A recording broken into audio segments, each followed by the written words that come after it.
Okay, so anything, what did we conclude yesterday?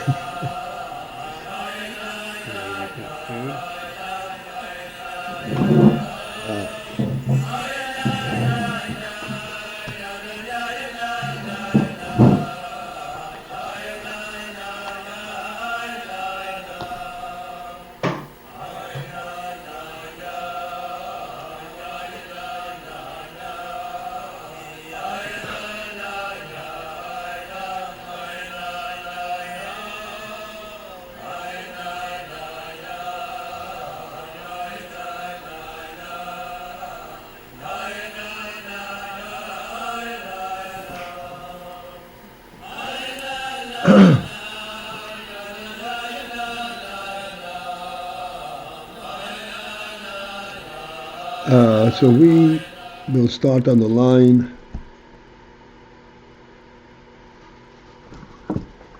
that starts with the word haskalat or AYIN. Agree?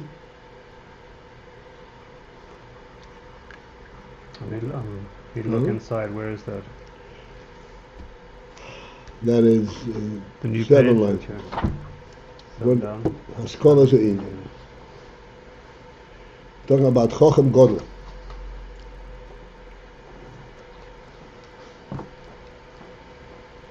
Kiva, you agree with that? Yeah. Location? Yeah. Yes. Okay.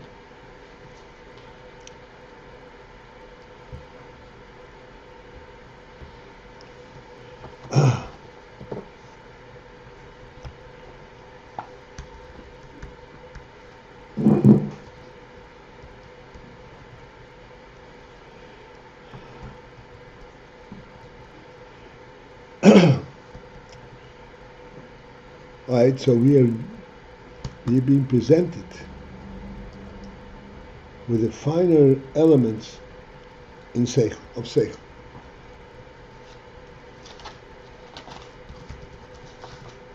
The introduction to this whole perspective is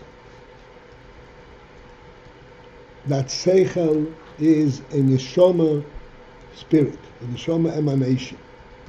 It is not created by experience in the world. A very, very important distinction. In other words, we know the truth of the sechel before we know the sechel.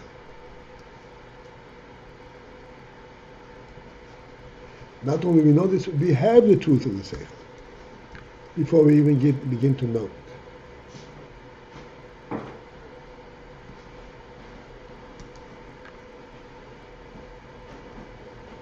And this having the truth, which is the neshamah, when the neshamah is in the guf, mislavish in the kelim, then the sechel begins to surface, because in kelim we can only appreciate sechel, not neshamah per se.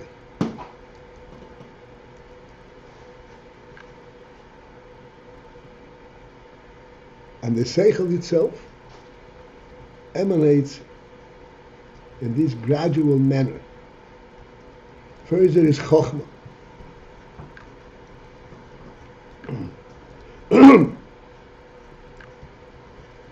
Which has very little kelim, very little worldly orientation, and it is actually talking in an expressed manner about neshamah. That's chochmah. Chochmah is telling us in the world the truth of the neshamah. Clearly, there's very little tangible knowledge in that. It is simply that we are aware of it. We know it to the extent that we value it, and we want to develop it more. But essentially, what it is, we have no idea, because we do not understand the whole phenomenon of neshamah.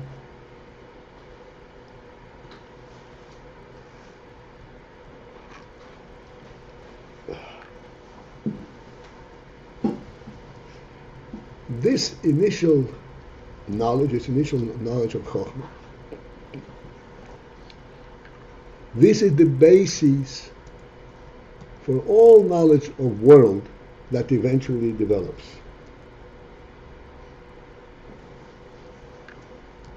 I want to say a few words about that.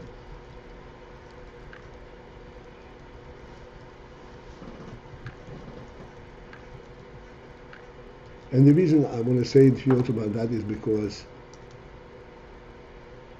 this is counter, the exact opposite than what we were led to understand prior to Veichsit's explaining. The way the world sees this is being developed from the physical to the conceptual. And the conceptual is not really conceptual. It's just a conglomeration of a broad physical perspective.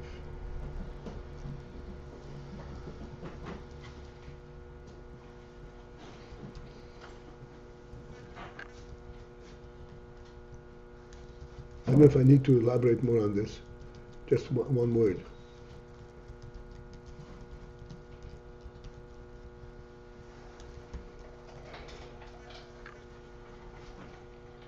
What is a home?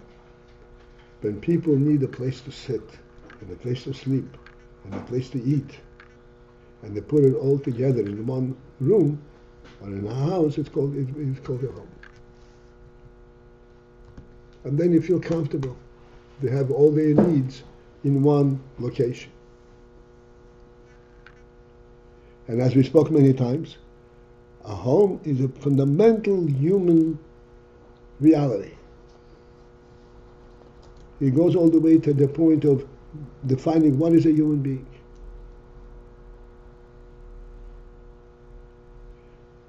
So we are talking here from this other perspective, from the top-down perspective. And the reason we're talking from top-down perspective is that the world is created by God. It's created from top down. It is the divine spirit that gives being, presence to everything.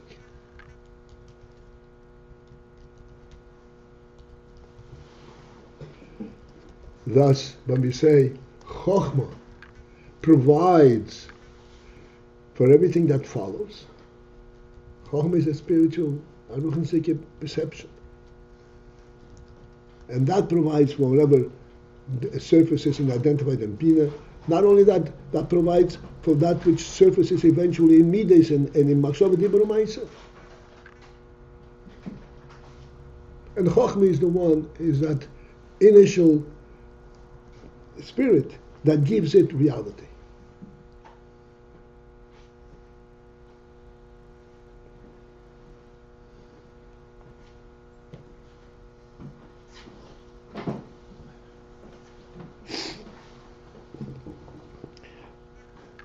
We need to understand it directly from the Chochmah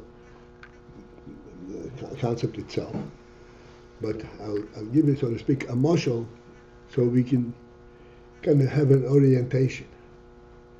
The orientation mashal is this: that if you're a guest in somebody's home, and this home is well appointed, and you're very welcome in this home. Everyone who comes there gets a seat, gets a place, gets a plate, gets a serving.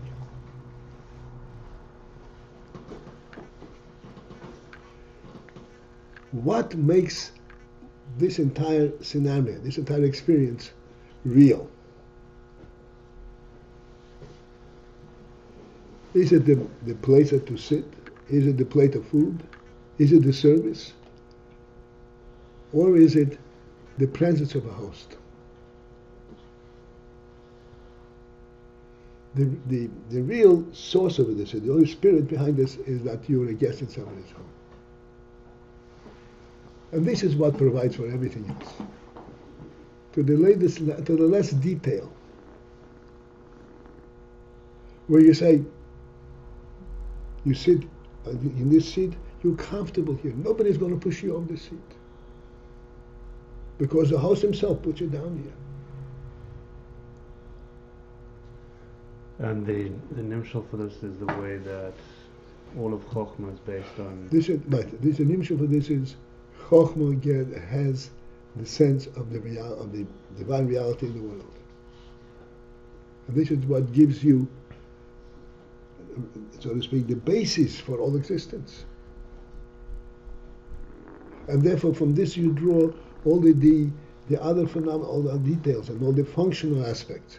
They're all real, not because they're functional, but because they have a basis for being. This is the chochmah.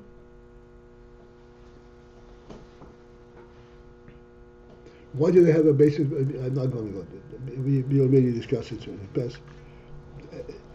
Right, as opposed to a worldly view which says functionality gives the basis. The worldly view is so precarious. Where everything is just on the verge of falling apart unless you hold it together.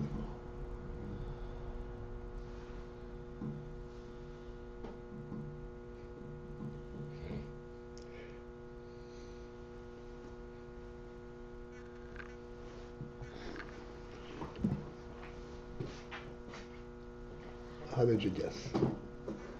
Thank you.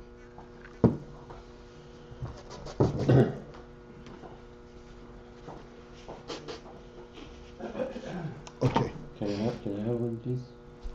Of course. Thank you.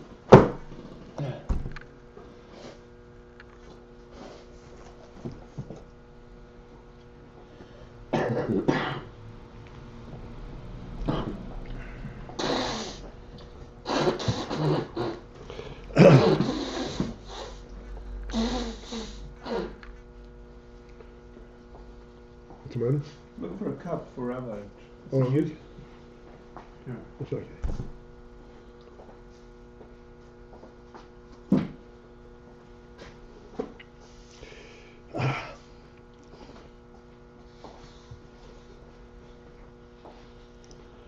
So, Rebbe explains that all emanation from this source on a worldly level begins from the level of chochmah. This is the level of conceptualization, projection. Thank you very much. In this projection, this is the phenomenal thing. Everything that eventually develops is included in this initial projection.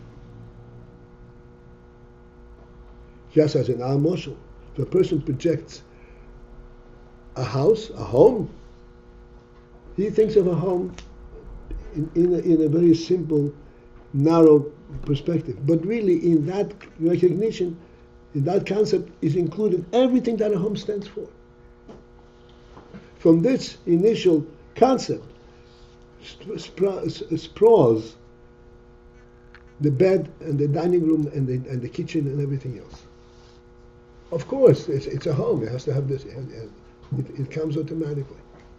What supports it, what gives it real basis, is the initial concept of a home.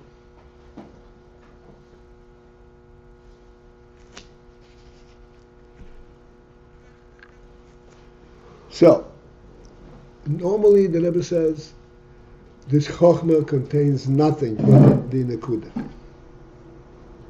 But by chochem godel, we still are in debt to understand what's a chochmah godel different. By a chochem godel, there is much more content in the initial nekuda.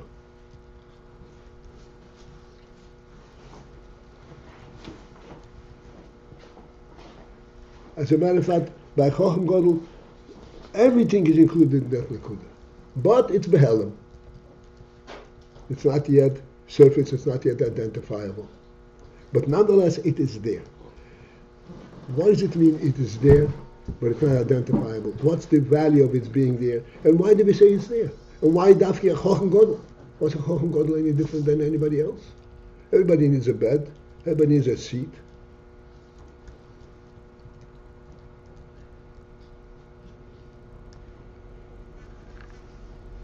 I'm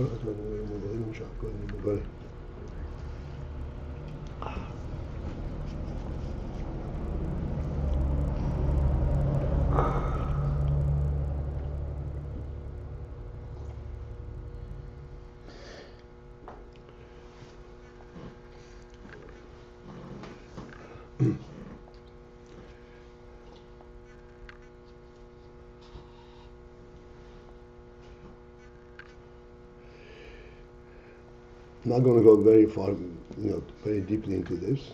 It's deep to begin with, but just want to make the point so that we don't skip anything. To the extent that we can express it and understand it, it'll be beneficial.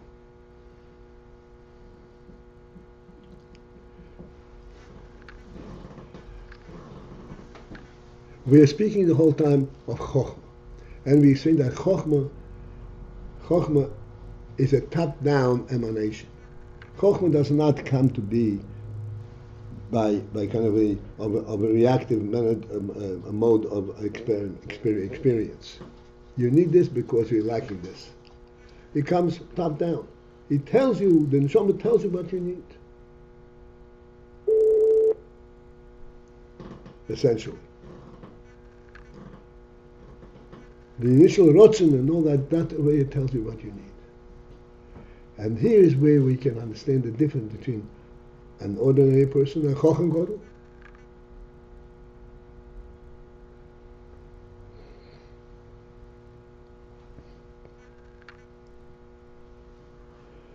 What is the compelling element of sechel in general? And what is the compelling element by Chochem and by greater Chochem?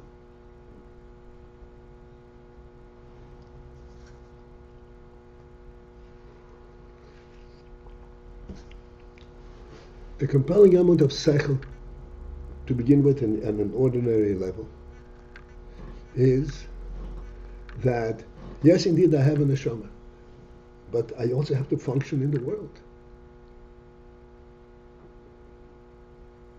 Like we say, Odom shein lebayis ein yodam. Odom, by design, is for affecting the world. This is the definition of a human being, of an Odom. And therefore, there is inyan chochmah. Chochmah means that from his rotzen immediately comes some kind of a perspective on the worldly level. Because why then am I here for?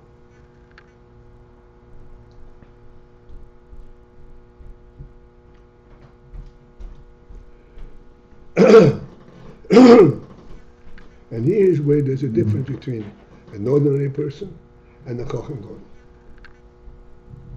An ordinary person also senses his participation in the world. But by him, this participation of the world essentially is to complement him. In a sense, yes, I'm also a human being. A Chochem Gadol sees it completely differently. There is what to do in the world. It's a primary obligation, a primary... and the world is begging for this effect. From day one, he immediately starts thinking of, what can I do for the world?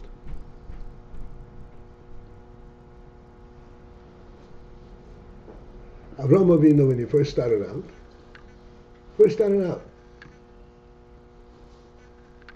what was he doing? He set up bed and breakfast installations for the purpose of killing people. You know who provided this for you. You know where this is coming from.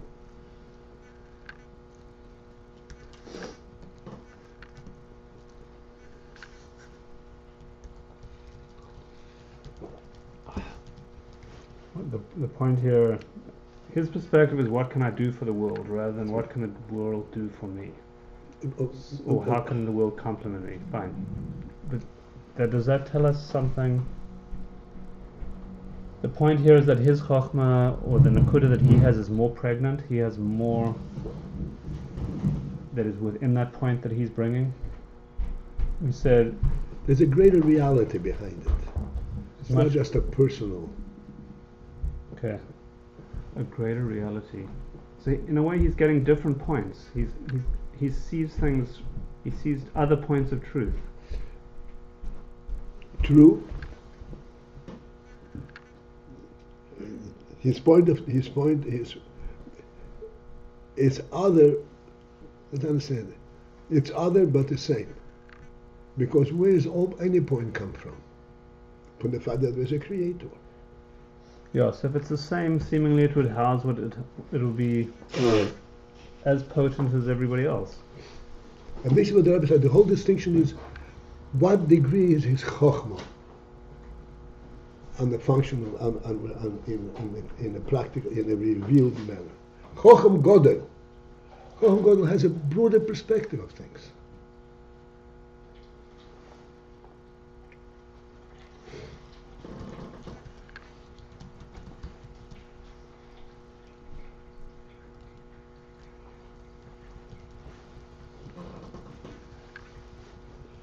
Okay, we can obviously speak on this 2.5 days, but we'll leave it at this, okay?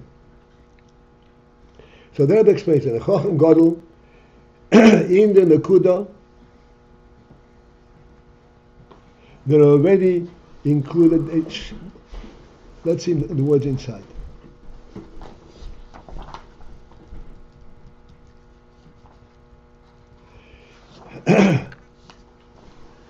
At the moment when haskalat chadosha, when a new concept falls into his mind, where is it falling from?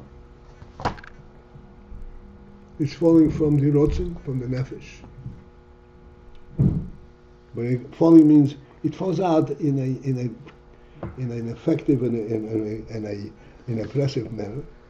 The protein that are contained in this haskalah, meirim. What does meirim means? They shine through. And we already explained many times that the word oir does not mean a shine. It means an impact.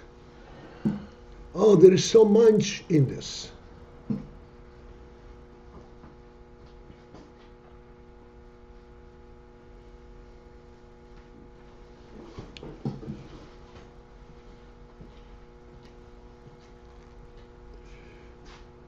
We make a camp, overnight camp for kids. What an overnight camp for kids consists in, we provide for them a place to sleep and a place to eat and a place to play. But the minute we have the concept of a camp for children, we have a completely different inyanim that are impacting this whole idea. We're going to give the children a sense of togetherness, giving the children a sense of Jewish life, a sense of Shabbos and Yom Tov, everything. Because they're going to be experiencing together with you this whole summer. Completely different perspective. And it's all based on this Nakuda of a camp, a summer camp.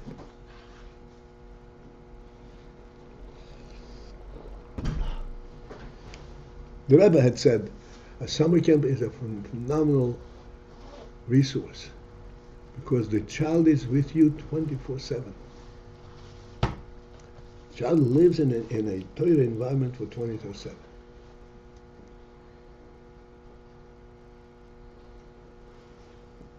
Even though when he sleeps he's not learning, but he's still there. Like Seagate. Huh? Like when we were at Seagate. I'm going to see it. Okay, now we have to. It's 7 o'clock already now.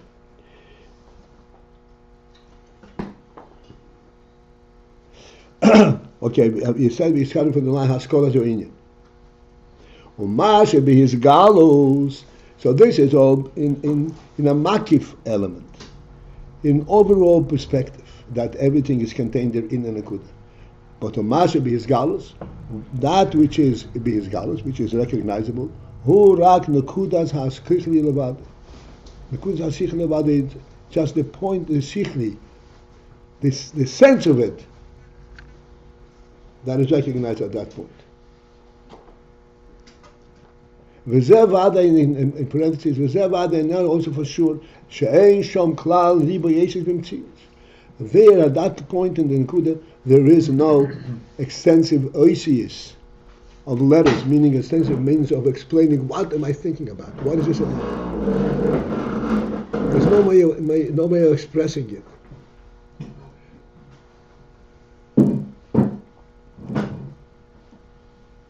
V'gam, and also loy horibu inyonim shebehem, and not the multiple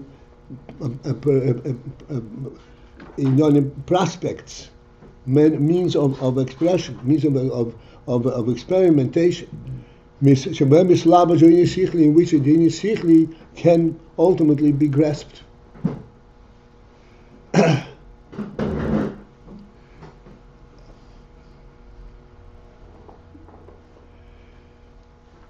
So then we have the Sichli in its purity. We have the Sichli in its purity, but we have the Sichli, we have it in Keli. This perspective, this phenomenon, that we have the sechel. Sechel means an expression on the worldly level. We just have a Keli, because the neshamah is not worldly. At the same time, there's hardly any content, anything tangible, anything to grasp with. The principle in this is dakus hakli, the refinement of the keli. The keli is so refined that it senses the sichli in a keli, without having to touch it and affecting it.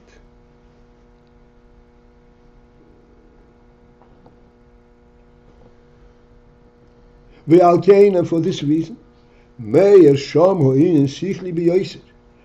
the sichli, the yin, the principle of the sichli, meir, shines and is impacting there, is expressing itself in an expansive manner, in a refined and a supreme manner. It speaks of a higher element than can be defined in the world.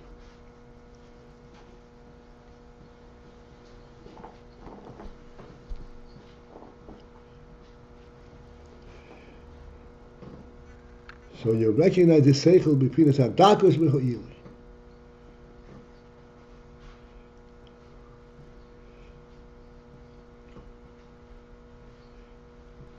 So we have already made moshel for this inyan that we have experienced just really recently. We said a phenomenal thing, everybody understood it, that if somebody moves into your attic in a place that you never visit and you never expect to visit, and it does not interfere with your function at all, and you're sitting there, and you say, no, it's not tolerable. And we said, even I said further, that this sitting in that attic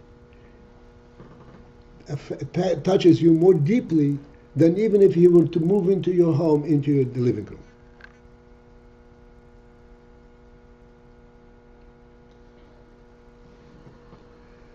Because if he moves into your living room, his presence there is definable. He only touches that which affects you functionally. Whereas if he sits over there, he touches you on a higher level. What is it? We can't even define it. And yet, this is a sechel thing.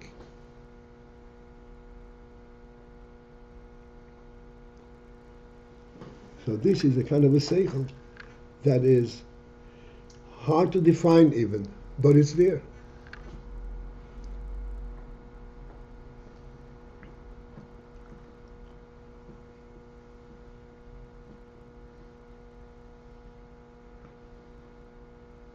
Okay, let's continue now. The next line after the nun hey.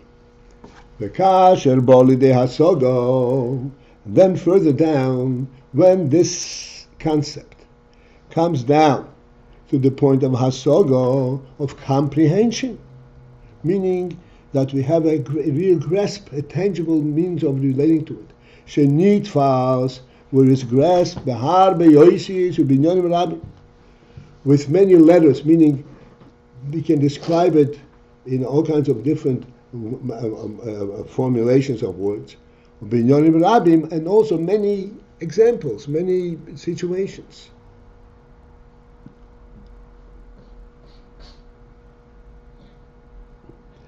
And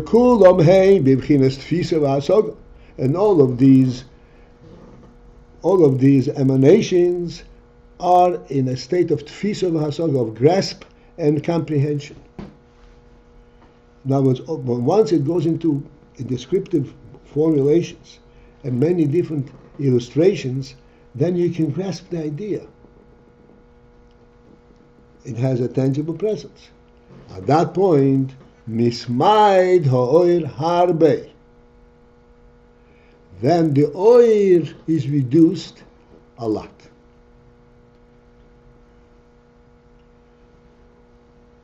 There is still an element of oir. And as we said, oir means the impact of the reality, the impact of this of the etzem.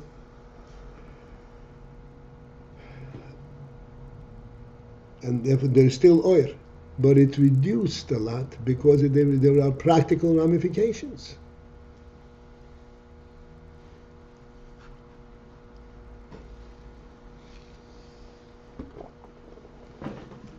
And the oil element is reduced, is camouflaged. As we can actually observe b'chush in our experience. That when it comes to hasoga v'havono, to comprehension and understanding, where you break things down into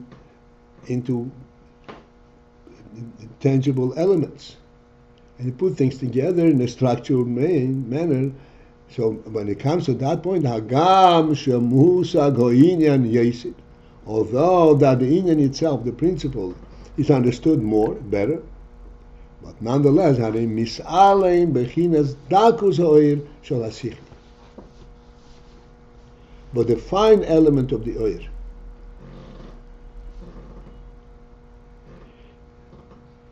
the principle that this is essentially true, not because it has a practical effect. It's essential truth. Dakus ha'oir is misalem, is concealed. Shel hasichli. Ve'ein klal k'moi b'nekudas haskalat.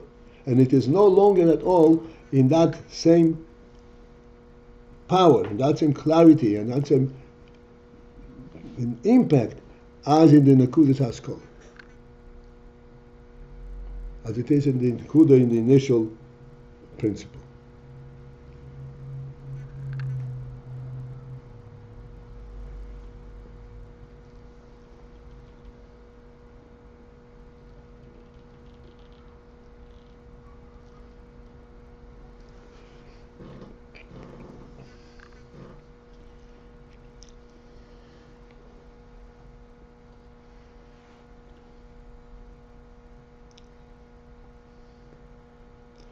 Okay, we have that. Let's go a little bit further. Still have a few minutes. This Rebbe puts in parentheses because this is not really the place where this is going to be discussed conclusively. But nonetheless, he's bringing it in. Afterwards, there's a state what's called nekudas hatamtzis. She'achar hasoga. Nekudas hatamtzis, the translation nekuda, the point, hatamtzis, the result. What do you draw from this? What do you take out of it? What's the point that you take with you? She'achar ha'asaga, that actually surfaces and becomes defined after the full hasaga. You have a nekudas hatamtzis. What you draw from this? It's a phenomenal inyan which we'll digest a little bit. The who, and that is ma shaliach Hashem mevin o masegesu inyan sichli, and only after that he understands and comprehends this inyan sichli, b'chol haprotim sheboi, with all its details and all its ramifications, then who mekasheres atzmoi, then he connects himself, he binds himself, in the parentheses that it says in Yiddish, trog sich zu, he brings himself to bear to this. In other words, it's no longer just an hasaga in knowledge, but he connects himself to it. He brings himself close to it, to itself. He brings himself and he connects himself to the principle of this sichli.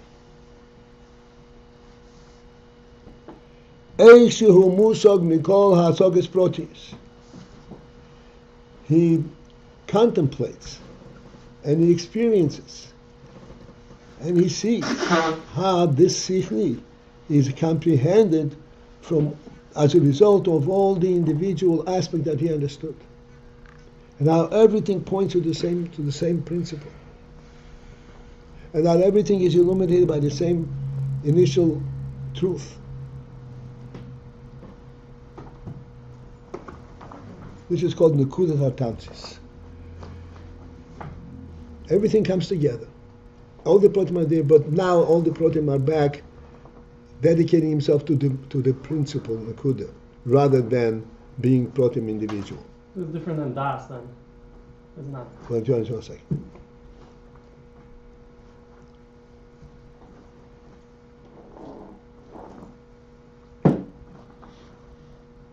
The oz, and then at that point, when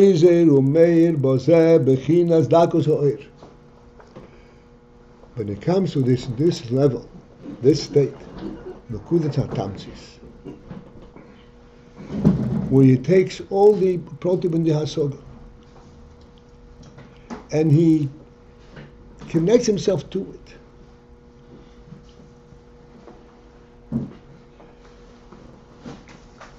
Time is very short, but I have to say, why does he connect himself to it? How does he connect himself to it? Why would a person connect himself to a hasaga? Because he senses its truth. It's no longer explaining this scenario or that scenario.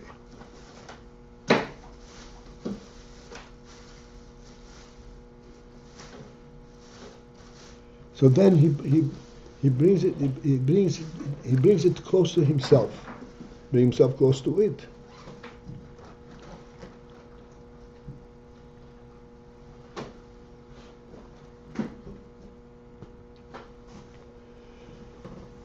And then he brings himself al etzem ha-inyan sichli, to the essence of this inyan sichli. What means essence?